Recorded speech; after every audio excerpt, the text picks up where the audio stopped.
Hello students, now we are ready for the video number 6, ninth class, political chapter, working of institutions. So next, last video में हमने discuss किया था different institutions के बारे में. So next हमारे पास है मिनिस्टर्स ऑफ स्टेट, उनके बारे में, कैबिनेट मिनिस्टर वगैरह के बारे में हमने पहले ही बात कर चुके हैं हम. तो मिनिस्टर ऑफ स्टेट्स किस लिए होते हैं, ठीक है, उनकी क्या पावर्स हैं, इसके बारे में हम डिस्कस कर रहे हैं. सबसे पहले तो ये कैबिनेट मिनिस्टर को असिस्ट करते हैं, उनके लिए काम करते हैं. और since it is not practical for all ministers to meet regularly and discuss everything, the decisions are taken in cabinet meetings. Actually decisions जो हैं वो कैबिनेट मीटिंग्स में लिए जाते हैं, इसलिए ये बाकी जो मिनिस्टर्स होते हैं, मिनिस्टर्स ऑफ स्टेट जो होते हैं, उनके लिए हर एक मैटर को डिस्कस करना उनके साथ ज़रूरी नहीं होता. दैट इज़ वाई पार्लियामेंट्री जो डेमोक्रेसी है, मोस्टली जो आजकल की जो कंट्रीज़ हैं उनमें पार्लियामेंट्री डेमोक्रेसी है, इसीलिए क्योंकि सारे के सारे डिसीजन जो है वो कैबिनेट मीटिंग्स में होते हैं, कैबिनेट्स के द्वारा लिए जाते हैं, इसलिए उसको कैबिनेट फॉर्म ऑफ गवर्नमेंट का नाम भी दिया जाता है. ये कैबिनेट जो है वो एज अ टीम वर्क करती हैं. मिनिस्टर्स के, बेशक मिनिस्टर्स की डिफरेंट व्यूज़ हो सकते हैं, अलग अलग ओपिनियंस हो सकती है उनकी, लेकिन उन सबको कैबिनेट के डिसीज़न मानने पड़ते हैं, ठीक है. कोई भी मिनिस्टर ओपनली गवर्नमेंट के किसी भी डिसीज़न को क्रिटिसाइज़ नहीं कर सकता, सारे के सारे उनके डिसीजंस को मानते हैं, ठीक है. और एवरी जो मिनिस्ट्री है उनके पास सेक्रेटरीज होते हैं. सेक्रेटरीज राजे जो ऑफिसर्स होते हैं, ठीक है, जिनको उनकी क्वालिफ़िकेशन के आधार पे सिलेक्ट किया जाता है, वो इलेक्टेड नहीं होते, वो अपॉइंट किए जाते हैं, वो उनको जॉब दी जाती है, ठीक है. जो उनको हम सिविल सर्वेंट्स कहते हैं. ये सेक्रेटरीज जो जिन मिनिस्टर्स के लिए काम करते हैं, उनको सारी की सारी इन्फॉर्मेशन, अगर कोई भी डिसीज़न मिनिस्टर्स को लेना है तो उसके बारे में उन्हें जानना ज़रूरी होता है कि प्रॉब्लम क्या है, किस बात के लिए उन्हें डिसीज़न लेना है, तो उसकी एक्चुअल स्थिति क्या है, ठीक है. तो उसकी बैकग्राउंड के बारे में जानना, या कोई भी इंफॉर्मेशन जो है वो सेक्रेटरीज ही मिनिस्टर्स को देती हैं. नेक्स्ट है the cabinet as the team is assisted by the cabinet secretariat. This includes many senior civil servants who try to coordinate the working of different ministers. तो इनमें कौन कौन इंक्लूड होते हैं? बहुत सारे सीनियर सिविल सर्वेंट्स, मींस के officers, ठीक है, जो कि अलग अलग मिनिस्ट्रीज़ को कोऑर्डिनेट करते हैं. उनके लिए, क्योंकि मैंने आपको पहले ही बताया था कि ये बहुत एक्सपर्ट होते हैं, इनके पास बहुत नॉलेज होती है सब्जेक्ट की, ये बहुत एजुकेटेड पर्सन होते हैं, इसीलिए जो डिफरेंट मिनिस्ट्रीज़ को बहुत अच्छा कोऑर्डिनेट करते हैं, उनको सारी की सारी इन्फॉर्मेशन देते हैं, उन्हीं के आधार पर जो मिनिस्ट्री है वो काम करती है, वो अपने डिसीजंस लेती है. Parts of the prime minister. Prime minister you know that is the most important person in the country, that is the head of the government. Please remember this one. Prime minister जो है वो head होता है किसका? Government का, ठीक है. और जो प्रेसिडेंट है वो हेड होता है head of the state, okay. तो प्राइम मिनिस्टर के पास बहुत सारी पावर्स होती हैं. ये सारे के सारे डिपार्टमेंट, जितने भी काम करने वाले डिपार्टमेंट्स हैं, सबको कोऑर्डिनेट करता है, ठीक है. और जो भी कोई, अगर किसी दो डिपार्टमेंट में कोई किसी तरह की कॉन्फ्लिक्ट्स पैदा हो जाती हैं, कोई डिसएग्रीमेंट्स होती हैं, तो उस केस में प्राइम मिनिस्टर का डिसीज़न फाइनल माना जाता है, ठीक है. और सारे के जो डिफरेंट मिनिस्टर्स हैं हमारे, उन सबको जनरल जो सुपरवाइज़ करता है वो कौन करता है? प्राइम मिनिस्टर, ठीक है. सारी की सारी जो मिनिस्टर्स हैं वो सारे इसकी लीडरशिप के अंडर काम करते हैं. प्राइम मिनिस्टर सारे मिनिस्टर्स को अलग अलग वर्क अलॉट करता है. जैसे आपको पता है, किसी को कोई डिपार्टमेंट दे देता है, किसी को कोई डिपार्टमेंट दे देता है, मींस कि जैसे कोई एग्रीकल्चर मिनिस्टर है, कोई फाइनेंस मिनिस्टर है, कोई रेलवे मिनिस्टर है, तो कैसे बनते हैं वो मिनिस्टर? उनको प्राइम मिनिस्टर जो डिफरेंट डिपार्टमेंट्स देता है, ठीक है, ये हर सारे का सारा राइट जो है वो प्राइम मिनिस्टर के पास होता है। जो ऑल मिनिस्टर्स हैं उनको अपॉइंट करता है, बेशक प्रेसिडेंट के द्वारा अपॉइंट किए जाते हैं। मैंने आपको पहले ही बताया था कि पहले वो प्राइम मिनिस्टर को अपॉइंट करता है, फिर अदर मिनिस्टर्स को अपॉइंट करता है, लेकिन किसके कहने पे करता है? प्राइम मिनिस्टर के कहने पे ही प्रेसिडेंट अदर मिनिस्टर्स को अपॉइंट करता है। नेक्स्ट है, उसके पास मिनिस्टर्स को डिसमिस करने की भी पावर है। मिनिस्टर्स, अगर प्राइम मिनिस्टर किसी कारणवश इस्तीफ़ा दे देता है तो सारी की सारी मिनिस्ट्री ऑटोमेटिकली रिज़ाइन समझी जाएगी। ठीक है, सबको रिज़ाइन देना पड़ेगा। If the cabinet is the more powerful institution in India, अगर हम मानते हैं कि हमारे इंडिया में कैबिनेट जो है वो सबसे ज़्यादा पावरफुल इंस्टीट्यूशन है, तो इस इंस्टीट्यूशन में प्राइम मिनिस्टर सबसे ज़्यादा पावरफुल है।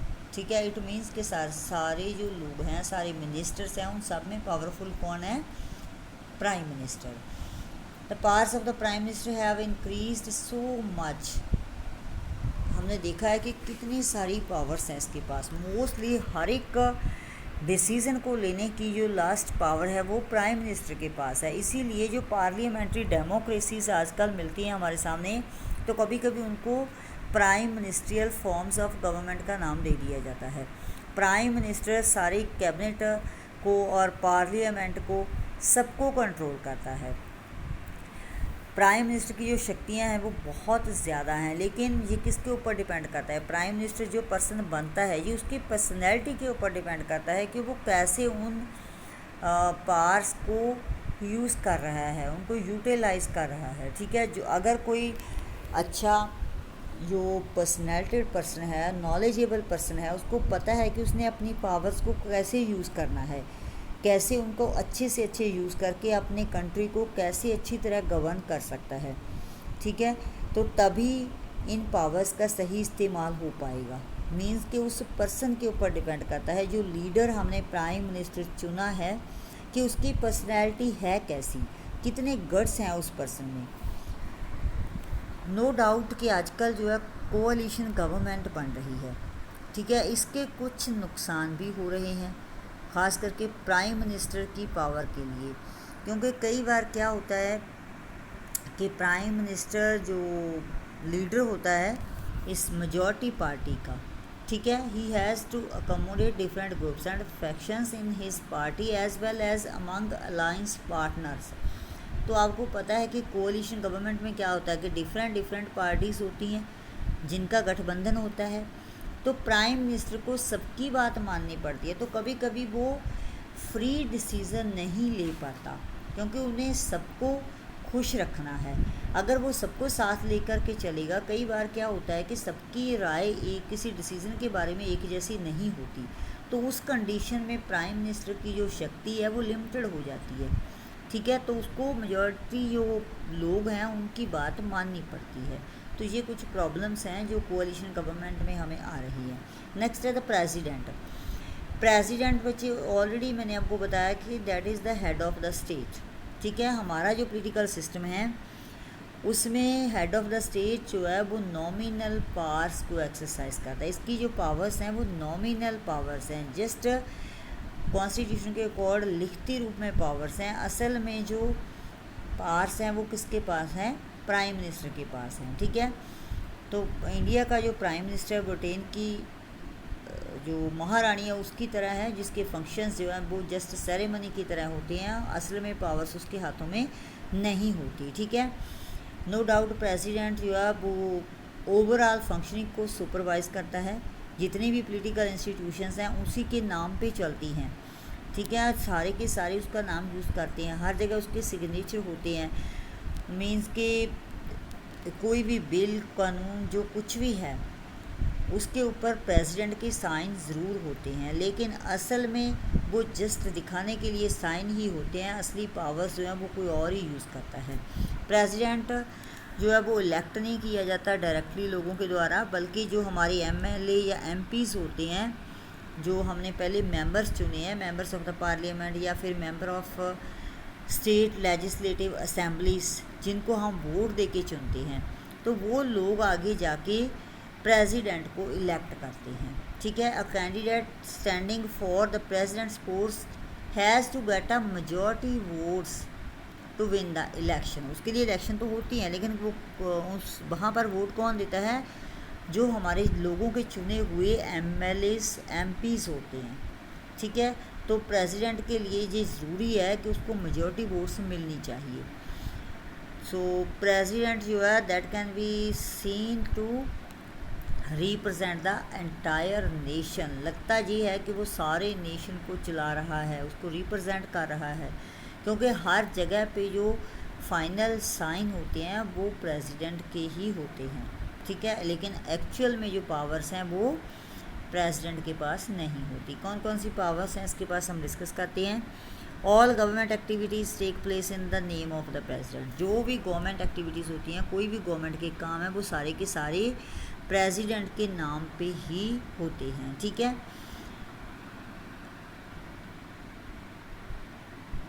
नेक्स्ट है वो सबको कोऑर्डिनेट करता है, सारी डिपार्टमेंट्स को, ठीक है।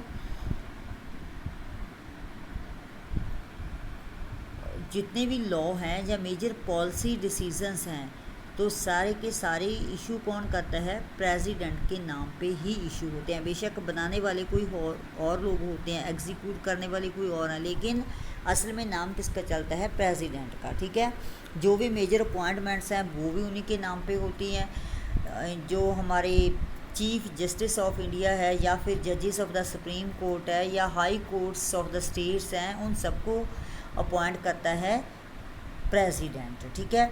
और गवर्नर्स ऑफ स्टेट्स को भी वो अपॉइंट करता है। Election commissioner, ambassadors to other countries, जो दूसरे कंट्रीज़ में हमारे एम्बेसडर्स जाते हैं, सबको जो कोई भी एग्रीमेंट्स होते हैं, ट्रीटीज़ होती हैं, मीन्स के संधि समझौते वगैरह दूसरों के साथ होते हैं, इंटरनेशनल लेवल पे होते हैं, सारे के सारे प्रेसिडेंट के नेम पे ही होते हैं, ठीक है।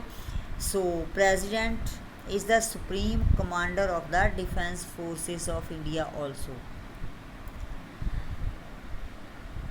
The president exercises all these powers only on the advice of the council of ministers. बेशक बहुत सारी पावर्स को वो एक्सरसाइज करता है, लेकिन वो अपनी मर्ज़ी से नहीं, काउंसिल ऑफ मिनिस्टर की एडवाइस के अकॉर्डिंगली उनको यूज़ करता है, okay.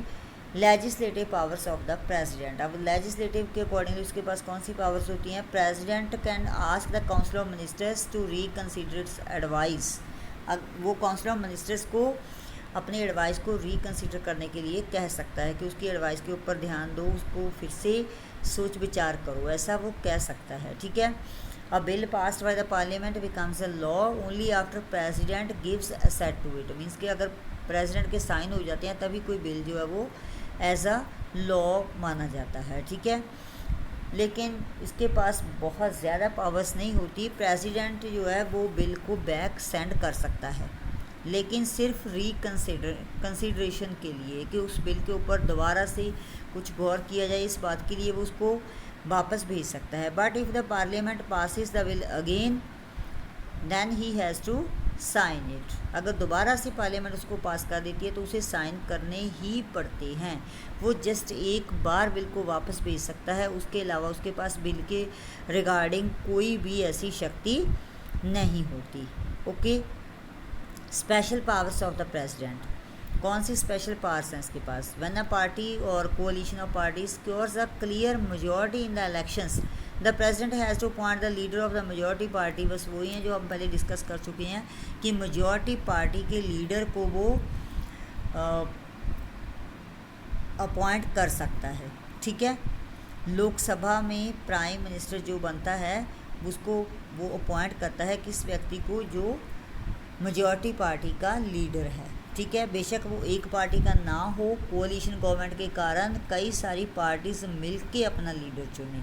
When no party or coalition gets a majority in the Lok Sabha, suppose किसी को भी क्लियर मेजॉरिटी नहीं मिली, ना ही कोई कोalition मेजॉरिटी बन सकी है लोकसभा में, तो प्रेसिडेंट क्या करता है?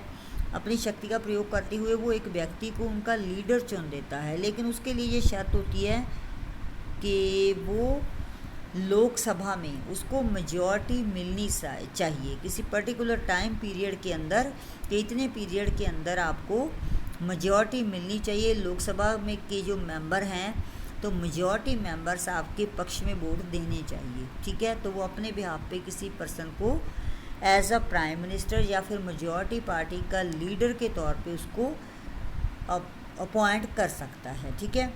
In such a case the president can ask the newly appointed prime minister to prove majority support in Lok Sabha within a specified time, ठीक है। ऑलरेडी मैंने आपको बता दिया कि वो पर्टिकुलर टाइम में उसको मेजॉरिटी शो करनी होगी, अदर प्रेसिडेंट किसी व्यक्ति को एज अ प्राइम मिनिस्टर चुन लेता है, अपॉइंट कर लेता है।